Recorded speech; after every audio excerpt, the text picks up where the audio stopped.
one of the other things that I saw you mentioned you're into that I am really curious about is Dungeons and Dragons. Yeah, Um, I'm just gonna let you start. You, if you would, tell us about your Dungeons and Dragons experience, yeah. and then I'll have lots of questions. Oh yeah, dude, bring it on. I love it. Yeah. No, this is a game I have been passionate about for a long time, and it is a growing game. It is becoming a big part of the mainstream, for two reasons. Because of Stranger Things, I'm sure you've seen Stranger Things, right? I Oh mean, yeah, yeah. So Stranger Things, they are really normalized it. They normalized it being a thing and in social media without being the nerd in the basement. It's not the nerd in the basement playing D&D. It's these badass kids going to fight demogorgons, and yeah. it's badass. And then also this stream, this Twitch stream company called Critical Role, they normalized it as well. So Critical Role, and I'll kind of explain D&D after I kind of talk about this, but they just started streaming it on Twitch, their story. And these are professional voice actors who play these characters, right? So in D&D, you make a character.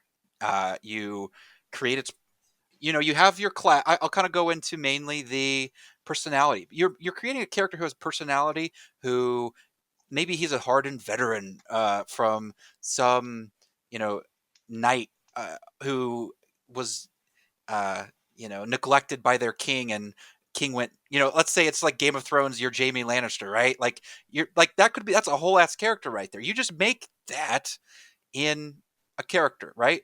Okay, so you have your basis and your personality. And then you're also picking the fun stuff. So like your class. So are you a guy who's going to just swing around some swords? Are you going to be a stealthy guy who swings around some daggers? Are you going to be a mage who's going to be whipping out some spells? So you're creating a really cool personality and you're creating a really cool class. And then the third thing you create is your backstory. Who are you? Why are you adventuring? Why are you meeting these people now that you're playing with all of a sudden? And so you create your character, and usually you have anywhere from, two to five other people at a table. And so you always have one, what they call DM, so dungeon master or game master. And then you have, like I said, two to five, sometimes seven or more players. So the dungeon master, which is what I do, sets the stage. They create the story, they create the uh, situation they're in, they create the world sometimes. They they create everything. They start this process, and then the players just you go back and forth. And it's also a game of chance because you roll dice to see, I want to hit this guy with my sword. Well, you got to roll a certain number to get it. Let's see if you do.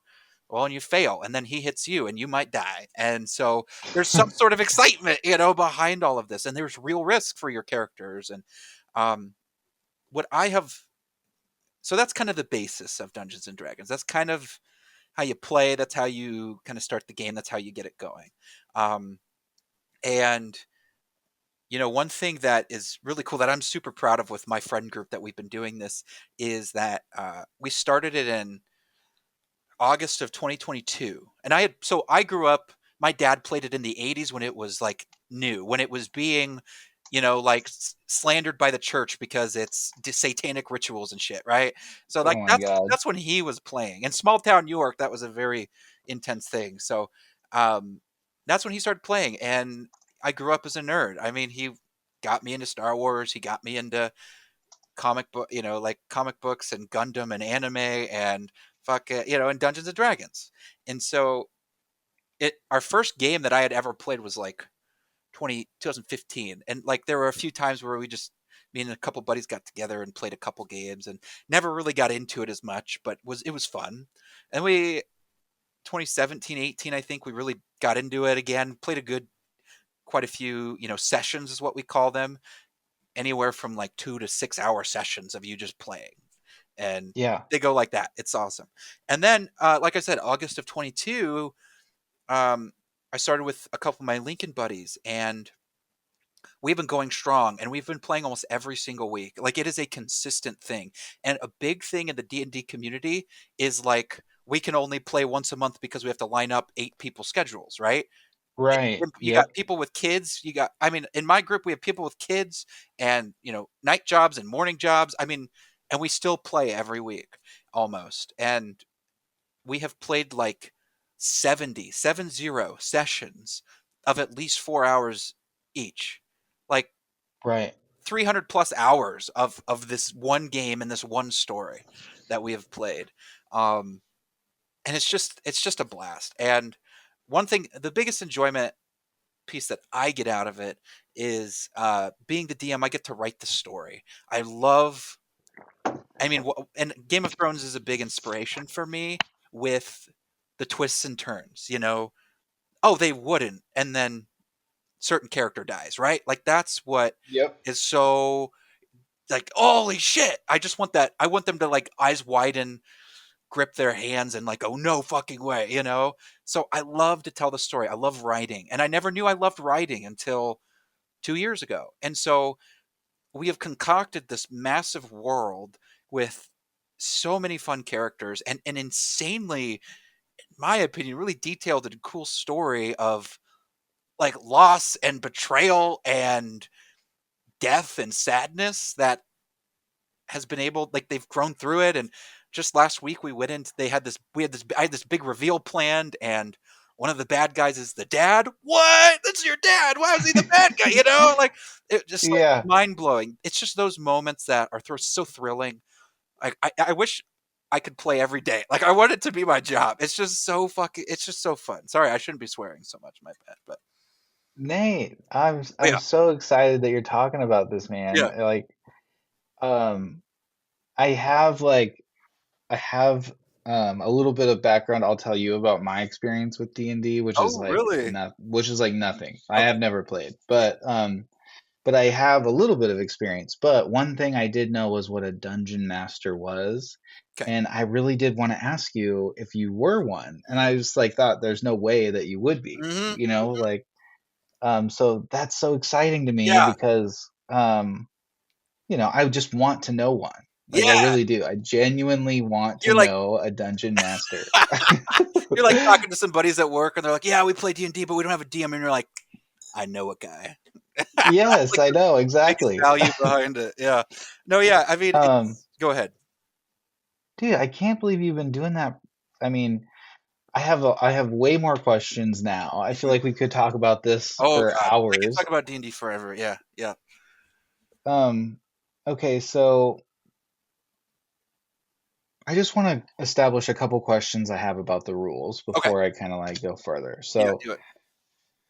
um, okay, so you're I know this is a super easy question, but like really quick, like my character can die, right? Like if Mhm. I roll something and I'm fighting a guy and I lose, what does that mean? Yeah, okay.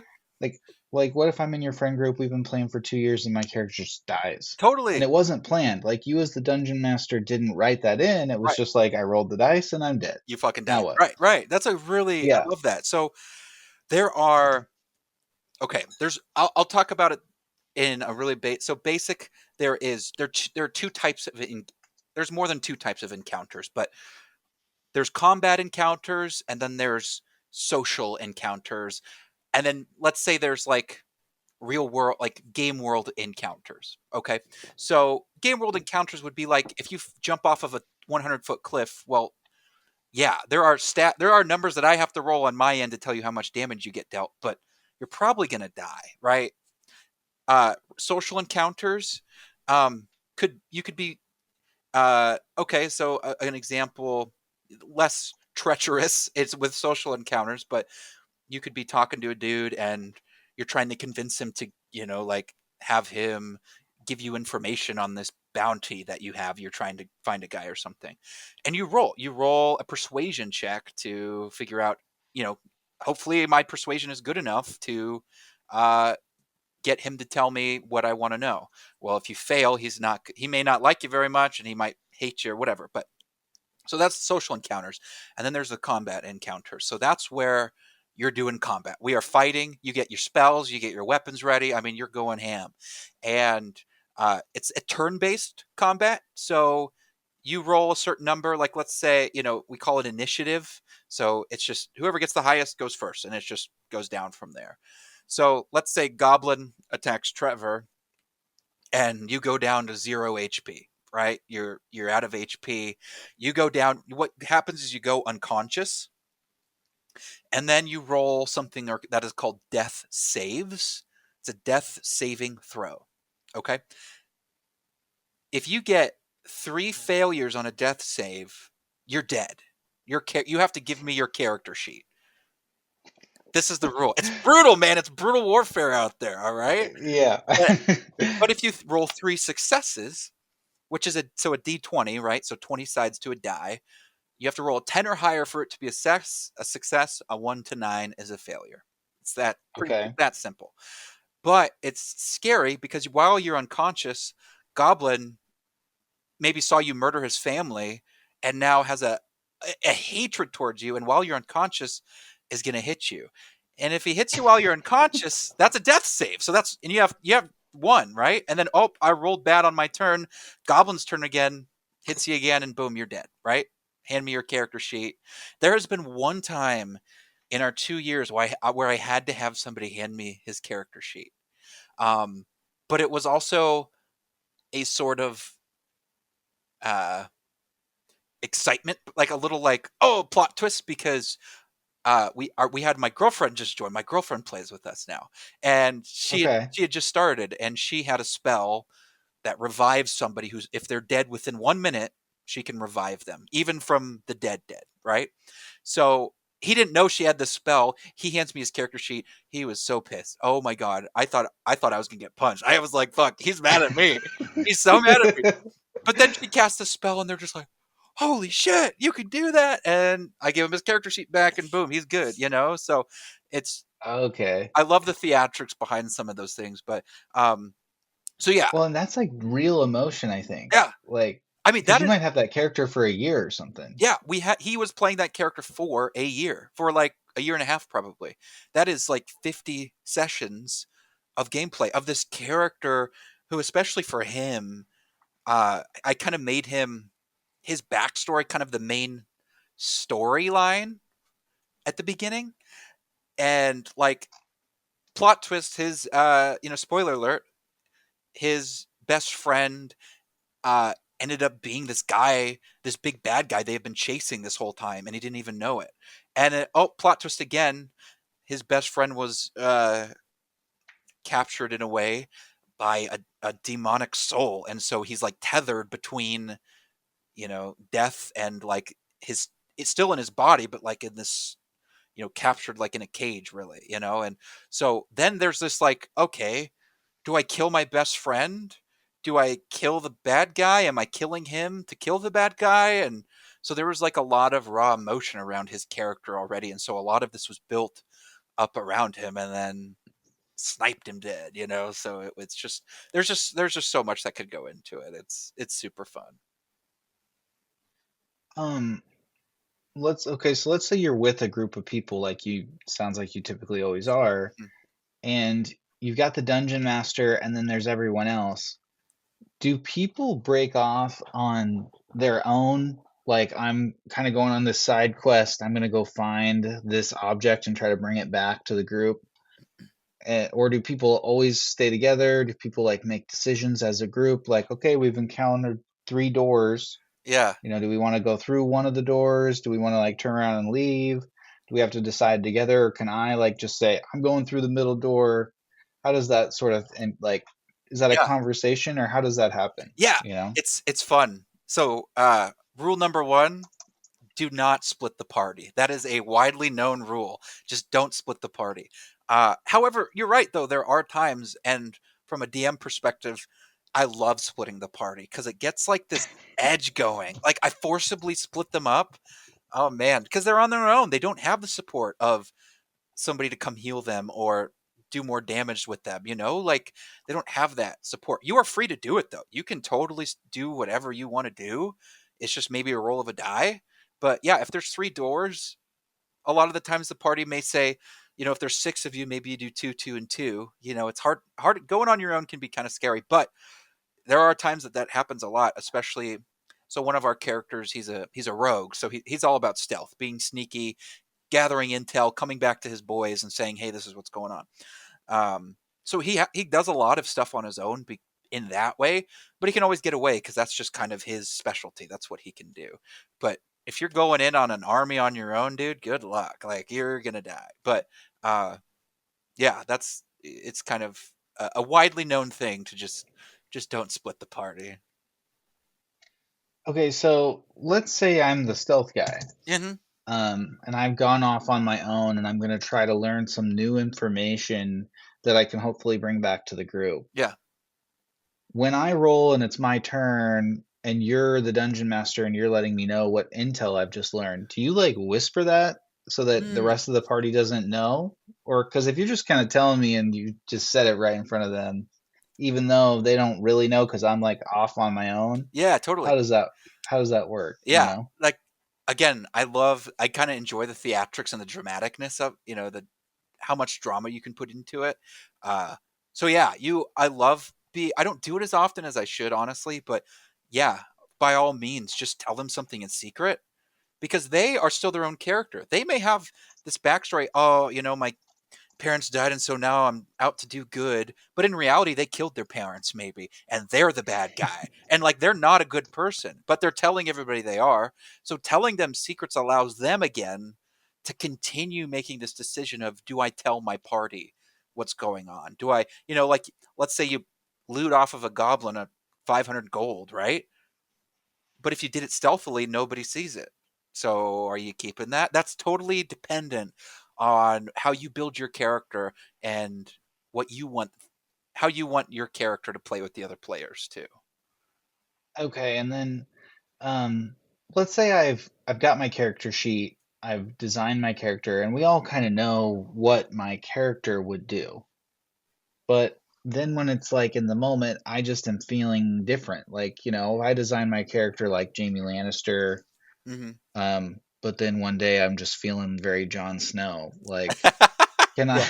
can I act uncharacteristically, or am I typically required to behave like my character? You are not, I don't think you're required in any way. I think you play your character however you want. And it's hard, we're not actors. We're just people with a day job, getting together to play D&D. So we're not like it's not like we got to commit to this character because it natural instinct is for Trevor to play his rogue character as Trevor because that's you're not an actor, you don't know how to play a different character, you don't know who, Yeah. you're just doing you. And so you don't, there is some people are big on that, like you have to play your character how you would. I'm a lawful good person, so I would never go steal something, and then you decide to steal something.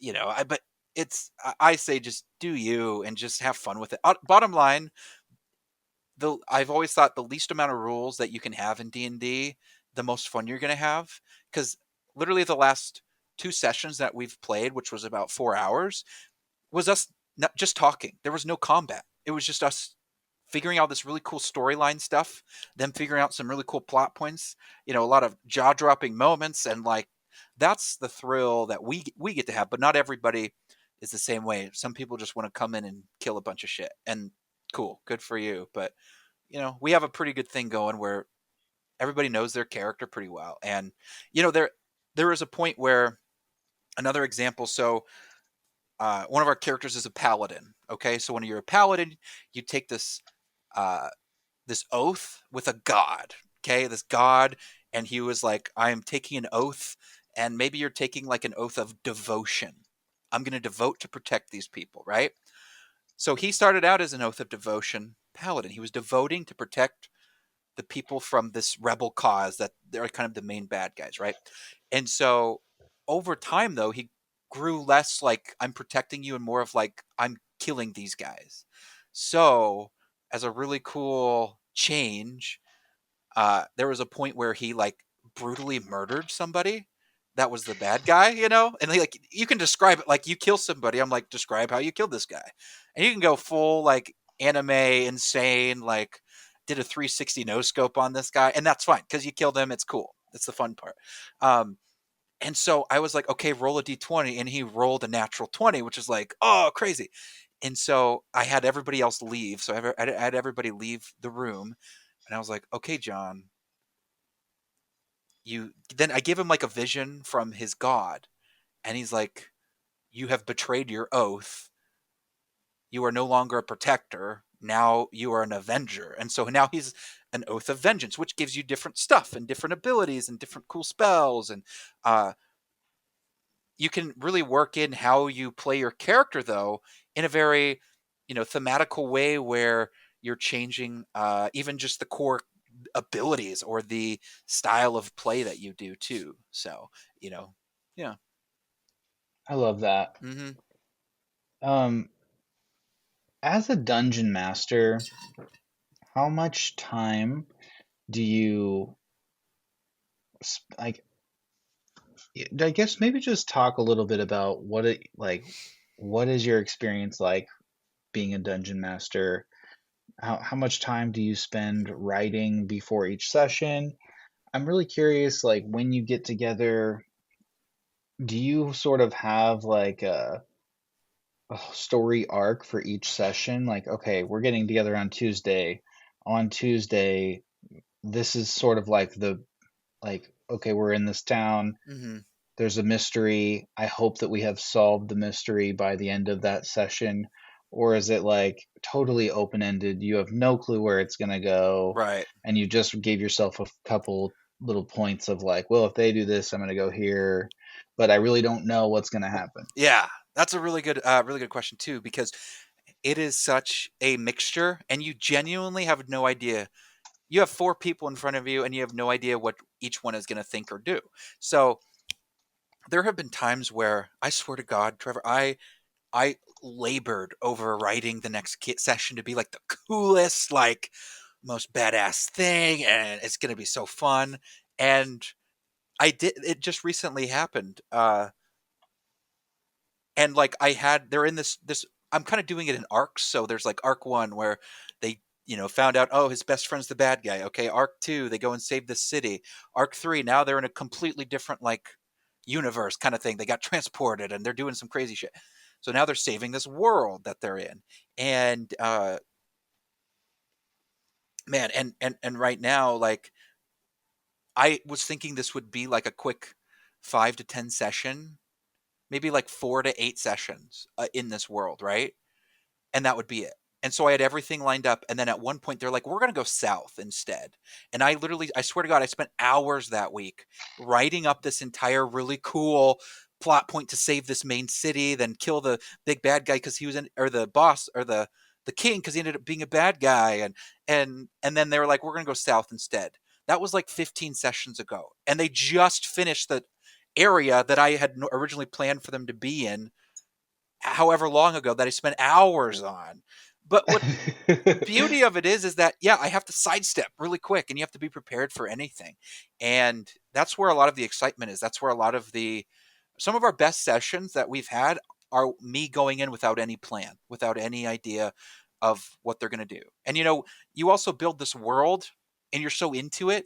You know your Game of Thrones lore. I know my lore for my world pretty damn well. So I can take a lot of stuff and roll with it and have a lot of fun. So, yeah. And there's been times where it's not even just like, the dungeon master, yeah, they create the world, but also the characters help fill it.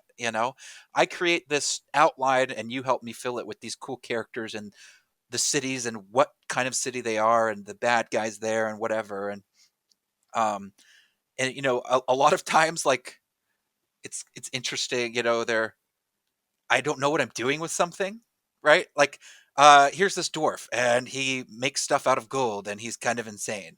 And they're like, oh, what if it's a dwarf from this city? And I'm like, which we had like traveled to like 30 sessions ago. And I'm like, that's a really good idea. So then I just roll with it. And I'm like, that's Yeah. what it is. And I didn't plan it, I didn't think about it, but now it's like this major plot point in our current story. And I don't know, there's just a beauty in this like improvisation and just going with the flow. Yeah. I think I am like envious and would love to be a dungeon master, but I know I like first of all, I think it probably requires a ton of time that I Yeah. don't have, Mm-hmm. you know. But also like the improv, I'm like a planner, Ah, you know. yeah. Um, George R. R. Martin talks about there's like the outliner writer, Mm-hmm. and then there's the gardener, and the architect and the gardener. Mm, And the architect like plans every single thing, makes all these outlines, and then just kind of writes it. And then the gardener is like no clue where it's really going. They're just planting seeds, just and kind of, things sort of happen. yeah. And he says he's a gardener, and I think that that's way harder, Oh, you know? yeah. Because man, yeah, and that's a really good definition for him considering he still has books to put out, like he's Yeah. got stuff that he planted and he's like, I'm already planted these trees and they're fully grown. I don't know what to do with them anymore. I feel like that would be really hard to do it that way. But Well, it's kind of like what a dungeon master is doing yeah, too, yeah, because you're reacting to what the players are doing. that's true. Right. So I said I wanted to talk about um, why I'm kind of interested. Of course, I watched Stranger Things, and I was curious to know like what your thoughts are on Stranger Things. So Yeah. in a minute, definitely let me know, because like I'm curious. Like, do you think it's mainstream? Do you think it was like um, amazing that it came out and totally like took Dungeons and Dragons to this new level? Like, so I'm as somebody that was into Dungeons and Dragons before Stranger Things, I'm really curious what you think about it. Yeah. But um, just really quick on what happened for me, like I watched all of Stranger Things all the way through season 4 and knew that they played Dungeons and Dragons in the show, Yeah.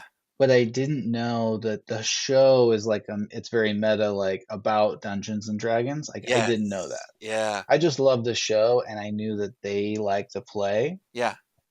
But I later learned that like the Demogorgon and the Mind Flayer are like actual Dungeons and Dragons bad guys, Yes. you know? And Um, go ahead. no, I was gonna say, and the coolest part is they didn't even like skimp on design, because if you look up what a Demogorgon is in D&D, it looks like that. And if you look up It what I does? mean, Mind Flayer's different, don't get me wrong, but it has the same concept of what a Mind Flayer does in D&D. And then Okay. Vecna, like you look up a picture of Vecna in D&D, they made Vecna in Stranger Things. And so when they're talking about how it feels like it's a Demogorgon, because for them it literally is, from a statistical standpoint on what the Demogorgon does in D&D is what the Demogorgon does in Stranger Things in a way. And so it's super funny. Is And that's what I love about it. um you know how they have like the other side, or what do they call it? Yeah, the Like upside there's down, the right? Yeah. yeah, the upside down. Is that a thing in D&D? You know, I think I don't think it's really a thing. There might be like a certain plane of existence. I think that might maybe like limbo or something like that. But yeah, that's a good That's a question. cool concept. I've Yeah. always liked that. Hmm. Um, but okay, so there's a podcast I watch, um, and it's called Your Mom and Dad, and they talk about reality TV. Mm. And Alex and I are super into reality TV, and so we've been watching that, and then we listen to podcasts that talk about it. Yeah. And there was one woman on hers. She did it with like one of the reality TV stars, and they did that for probably 6 or 7 years. And then the reality TV star like retired or wanted to do something else. So the other woman just started Your Mom and Dad with her husband. Mhm. And they live in LA and they still review reality TV. But in between shows, they kind of need to like think of other topics to talk about. And it just so happens that they have like a really good friend in LA that was like talking to him about D&D, and they were like, "Hey, will you like, do an episode where you come over and just make up an episode?" They both like wanted to play, and then they had their person who does a lot of the editing play too, and then they did a second episode where they had a famous like reality TV star come and play with them. But basically, they were all in a room. They recorded it, so you could see this whole like interaction kind of come to life. And the dungeon master had been doing it a very long time.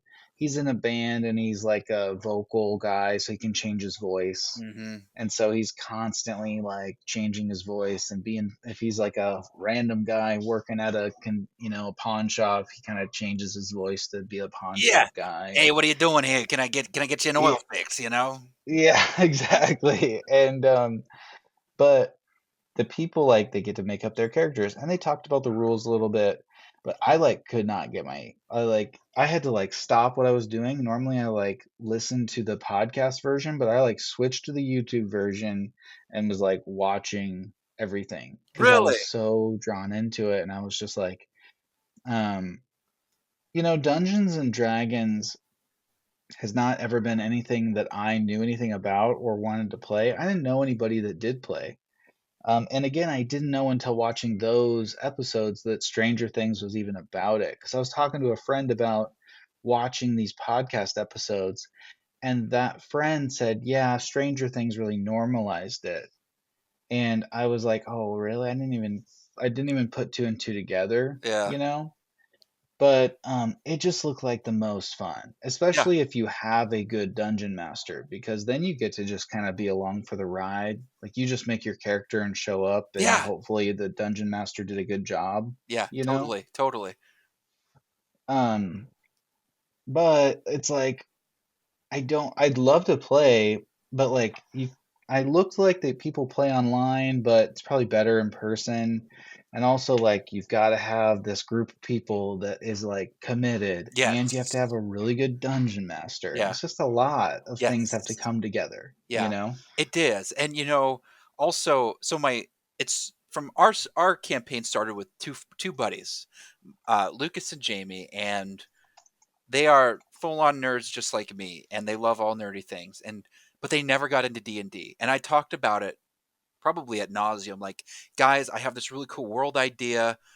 If you just want to just play one session and just see what happens. And they were kind of reluctant. I mean, it took me like a little while for me to just keep bugging them about it, for them to just finally say, all right, let's try it. And I was like, yes. And 2 years later, they're obsessed with the game. And Yeah. but once it does take the perfect storm to make it work, because uh there are a lot of, yeah, like you said, the online stuff. I've heard good things, I've heard a lot of bad things, and there are a lot of horror stories out there of things. That's what they're called, D&D horror stories, and it's hard. There's some pretty screwed up stuff out there, but uh, so it can be hard to find that group and to get going. But there is some really cool resources out there, though. I mean, there's even a resource where you could zoom in a DM. I think you pay them like per session. I've seen anywhere from $10 to $20 a session, and you just pay them to come be your DM for like 4 sessions or something. And they come in with this pre-built story, and you just play for a few sessions, and you just pay some money for it. So, I mean, there's some pretty cool resources out there to make it work. So, Yeah, no, the guy who was on the podcast, I hmm can't think of his name right now. But I think he kind of blew up after going on that podcast because he joined as like their friend so yeah, they could do a D&D episode, but they'd never done that before. But in the reality TV world, they're huge. Like they have probably 200,000 subscribers. yeah, So he goes on there and crushes it as a DM. nice, And like a couple weeks later, he started a Patreon and like he says that you can pay him and like he'll just like do a session for you. Like sweet, sweet, that's he awesome. says like people can literally call him and just like he'll Hey, just do one on the phone like out of the blue. get out of Like, here! That's awesome. yeah. That's awesome. That is cool. No, I think uh, there's a lot of cool stuff behind it all. And going back a little bit to what started all of this, like why it's probably the most played, it's called tabletop RPG is what it's called. It's one of the more it's so heavily played now, compared it's the most played it's ever been played, is what I'm trying to say. And like we said, Stranger Things was a big part of that. And another piece was, like I mentioned before, Critical Role. And so their intro is, welcome to Critical Role. We're just a bunch of nerdy voice actors that love playing Dungeons and Dragons. And then they're actors. They are voice actors, so they are just bringing out the highest quality of D&D you'll ever watch, because it's masterful players playing with skill with their characters, but also amazing storylines and insane backstories and crazy moments of so much excitement and sadness. And they talk about normalizing with Stranger Things. They did it too, because they're on every Thursday night. They have a new episode on, and they've been doing it for, God, I bet you 9 to 10 years now, and they have had probably about 400 episodes of 400 of this D&D, and we're talking 4 to 6 hours every episode. 400. It's crazy. And so they got such a huge following from all of this that, um, again, they're voice actors. These are people, and these are like pretty good voice actors. Like, I don't know what you watch, but they've done a lot of really good anime, a lot of really good animated shows, and a lot of video game voice actors too. And what's they do so well is just getting these the fans, to just love their characters. And they started then doing live shows, so you go, like, if they're in a stadium and you watch them live, they sell out every single time. It is a packed house, and it's just so fun. Jeez. And on top of that, they started just creating this awesome culture around it, a positive, cool culture around it, where it isn't the nerd in the basement like it used to be. It's not the, are you a South Park fan? It's not the World of Warcraft dude that's just, with the computer. That's not who it is. These are normal people just getting together. And so really what struck and what made national news was, God, what was it, during COVID, maybe, right? Maybe 2021, maybe right before COVID, I can't remember. But they started a Patreon, give us, they said that they needed $1 million to make a one episode animated short of one of their stories that they had done for their 400 episodes. Within 24 hours, it raised like $10 million Oh my God. or something crazy. I think they ended up with 10. I don't remember how. I wish I could remember the number, but it was tens of millions of dollars they ended up with. And then Amazon saw it and said, yeah, we're going to definitely buy that. And now they have a multi-season deal with Amazon because of how much the fans were like wanting this. So it started out as one episode, and then they're like, "You guys made us so much money. Here's 6 episodes now." And then Amazon saw it, and it made how much money within a month, and said, "All right, we're buying that." And so now they're finishing their second season. They're finishing their third season, and then they have another season coming out of one of their other campaigns they've done in the past. So, like, they really came in and just, And now this they're is called crushing. Critical Role, Critical Role. Yep. and you can watch this on Amazon. Yeah. So they have their actual on YouTube, Twitch, and all that. It's called Critical Role.